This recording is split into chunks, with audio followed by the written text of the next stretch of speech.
तो hello friends, स्वागत है आपको हमारे चैनल अवधि गुरुजी पर। आज हम आपके लेकर आए हैं क्लास 12 केमिस्ट्री के महत्वपूर्ण परिभाषाएं, महत्वपूर्ण नियम, महत्वपूर्ण समीकरण और महत्वपूर्ण अभिक्रियाएं। तो फ्रेंड्स, मैं आपको इस सब का हल के साथ वीडियो बनाने वाला हूं। तो यह वीडियो उन छात्रों के लिए जो कल एग्जाम देने वाले हैं, 8 मार्च को केमिस्ट्री का जिनका एग्जाम है, या उन छात्रों के लिए वीडियो बहुत ही ज़्यादा इंपॉर्टेंट होने वाली, बहुत ज़्यादा लाभदायक होने वाली है। क्योंकि मैं आज कंप्लीट केमिस्ट्री का सॉल्यूशन सहित बताने वाला हूँ कि कौन कौन सी महत्वपूर्ण अभिक्रियाएं हैं, कौन कौन सी महत्वपूर्ण नियम है और कौन कौन सी महत्वपूर्ण नाम मतलब कि समीकरण है। तो फ्रेंड्स, वीडियो बहुत ही ज़्यादा लाभदायक होने वाली है आपके लिए। तो वीडियो को लाइक कर दें और चैनल को सब्सक्राइब कर दें ऐसी वीडियो देखने के लिए।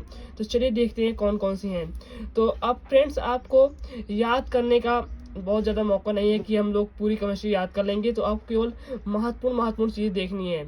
तो केवल महत्वपूर्ण चीज़ मैंने आपके लिए लेकर आया है। तो पहला क्या है? पहला टॉपिक है मोलरता। तो मैं आपको हल सहित बताने वाला हूँ। तो मोलरता किसे कहते हैं फ्रेंड्स, मोलरता क्या होता है कि मोलरता एक बिलियन की नापने की इकाई होती है फ्रेंड्स। तो यह अति इम्पोर्टेंट क्वेश्चन है। तो फ्रेंड्स, और मोलरता तो फ्रेंड्स, ये क्या होता है? लीटर में नापी जाती है और मोलरता क्या होती है? किलोग्राम में नापी जाती है। इतना ही अंतर होता है इसमें दोनों में। तो फ्रेंड्स, ये दोनों बिलियन को मापने की इकाइयां हैं। उसके बाद हमारा कौन सा टॉपिक है? मोल प्रभाज। ये भी बहुत इंपॉर्टेंट टॉपिक है फ्रेंड्स। तो चलिए आपको इसकी परिभाषा बता देता हूँ। मोल प्रभाज किसे कहते हैं फ्रेंड्स?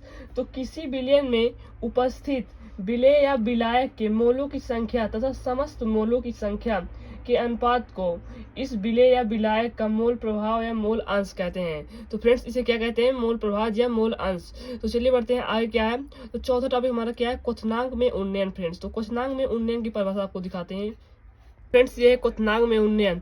जब किसी विलायक में कोई आवासशील विलेय पदार्थ घोल दिया जाता है तो बने विलयन का क्वथनांक शुद्ध विलायक के क्वथनांक से थोड़ा बढ़ जाता है। इस प्रकार विलयन और विलायक के क्वथनांक में आए अंतर को क्वथनांक उन्नयन डेल्टा टीबी कहते हैं। तो फ्रेंड्स, अर्थात delta TB TS minus T होता है। तो पांचवा टॉपिक क्या है फ्रेंड्स? हिमांक में अवनमन। तो चलिए बताते हैं आपको हिमांक में अवनमन होता क्या है। तो फ्रेंड्स, जो हिमांक में अवनमन होता है वो आप देख सकते हैं। किसी विलायक में जब आवासशील विलेय पदार्थ घोला जाता है तो प्राप्त विलयन का हिमांक शुद्ध विलायक के हिमांक से थोड़ा कम हो जाता है। इस प्रकार विलायक तथा विलयन के हिमांक में आए अंतर को हिमांक अवनमन कहते हैं। तो फ्रेंड्स, इसका फॉर्मूला क्या होता है? अर्थात हिमांक अवनमन बराबर delta TF is equal to T minus T F. तो फ्रेंड्स, इसका उपयोग जो होता है वो आपको न्यूमेरिकल लगाने में होता है। तो मैं आपको इसके कुछ महत्वपूर्ण न्यूमेरिकल भी वीडियो प्रोवाइड कराऊंगा इस चैनल पर। तो फ्रेंड्स, मेरे चैनल को सब्सक्राइब कर लो। तो उसके बाद चलिए बढ़ते हैं अगले महत्वपूर्ण टॉपिक पर। तो अगला महत्वपूर्ण टॉपिक क्या है हमारा? मोलल उन्नयन स्थिरांक। फ्रेंड्स, मोलल उन्नयन स्थिरांक आप लोग को मैं होमवर्क देता हूँ। इसको आप लोग खुद से ढूंढ कीजिएगा। क्योंकि अगर आप लोग खुद से कोशिश करेंगे तो आप लोगों को कुछ ज़्यादा ज्ञान बढ़ेगा। तो आप लोग पेपर में अच्छे नंबर प्राप्त करेंगे। उसके बाद हमारा दूसरा टॉपिक क्या है? मोलल अवनमन स्थिरांक। इस दोनों को आपको खुद से करना है।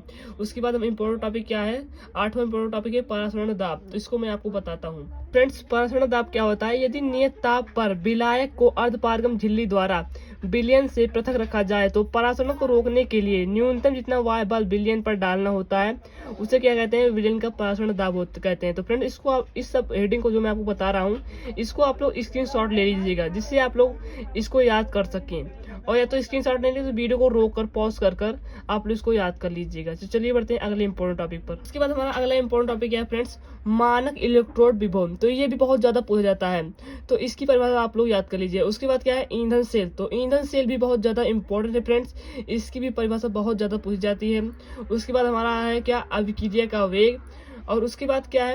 अभिक्रिया की कोटि और आणविकता। तो चलिए बढ़ते हैं उसके बाद क्या कौन टॉपिक है फ्रेंड्स। उसके बाद हमारा क्या है? सक्रिय ऊर्जा। तो फ्रेंड्स, ये भी काफी ज्यादा इंपॉर्टेंट है। और उसके बाद कौन सा टॉपिक है? संक्रमण तत्व। संक्रमण तत्व किसे कहते हैं फ्रेंड्स? संक्रमण तत्व वह होता है फ्रेंड्स जो दो ग्रुप के बीच में आता है, उसे क्या कहते हैं? संक्रमण तत्व। 15वां इंपॉर्टेंट टॉपिक अंतः संक्रमण तत्व। उसके बाद क्या है फ्रेंड्स? लेंथेनाइड आकुंचक। उसके बाद क्या है? लीगेंड। उसके बाद क्या है फ्रेंड्स? उपसह संयोजक संख्या। उसके बाद क्या है? एल्कोहल। ये सभी महत्वपूर्ण इंपॉर्टेंट टॉपिक है फ्रेंड्स। उसके बाद क्या है? एमीन। इसका सबका परिभाषा आपको याद करनी पड़ेगी फ्रेंड्स। काफी इंपॉर्टेंट और महत्वपूर्ण परिभाषाएं हैं सब फ्रेंड्स। उसके बाद क्या फ्रेंड्स महत्वपूर्ण परिभाषा कार्बोहाइड्रेट, और उसके बाद है ग्लूकोज, उसके बाद है एमिनो अम्ल, उसके बाद प्रोटीन है, उसके बाद विटामिन है, उसके बाद एंजाइम है, उसके बाद न्यूक्लियोडम है। ये सब जो परिभाषाएं ये सब 3 नंबर 5 नंबर ऐसे पूछी जाती हैं, तो काफ़ी इंपॉर्टेंट होने वाली हैं आपके बोर्ड पेपर में। महत्वपूर्ण से महत्वपूर्ण टॉपिक मैंने आपको बताया, ये काफ़ी ज़्यादा बार पूछी जा चुकी हैं, तो इसको आप लोग हल्की मत लेना। तो इसको तो याद करना आपके लिए काफ़ी ज़्यादा इंपॉर्टेंट हो जाता है। तो उसके बाद फ्रेंड्स क्या है महत्वपूर्ण नियम। तो महत्वपूर्ण नियम में पहला नियम क्या है फ्रेंड्स, वान हाफ गुणांक, और दूसरा नियम क्या है फ्रेंड्स, हेनरी का नियम, तीसरा क्या है राउल्ट का नियम, चौथा क्या है कोलराउस का नियम, पांचवा क्या है आर्रहनीय समीकरण, चौथा क्या है फैराडे का वैद्युत अपघटन का नियम। तो फ्रेंड्स आप लोग सोच रहे होंगे मैं इसको ऐसे बता दे रहा हूँ, तो फ्रेंड्स मैं इसको ऐसे बता नहीं रहा हूँ, इसका मैंने पहले से वीडियो बना दिया है और इसको मैं डिस्क्रिप्शन में लिंक कर दूंगा, तो वहाँ से आप लोग लिंक के जाकर मेरे वीडियो को देख लीजिएगा, नहीं तो चैनल पर जाकर मेरा वीडियो देख लीजिएगा, प्लेलिस्ट में मैंने डाल दिया है। तो वहाँ पर मैंने इन सभी नियम को, महत्वपूर्ण जितने नियम हैं सभी को मैंने पूरी विस्तार में बताया हुआ है क्या कैसे होता है, तो वहाँ से आप लोग देख लीजिएगा। तो उसके बाद क्या है नर्नेस्ट का समीकरण। तो फ्रेंड्स आज का वीडियो यहीं तक था, चलिए मिलते हैं अगली वीडियो में। Thank you for watching my video.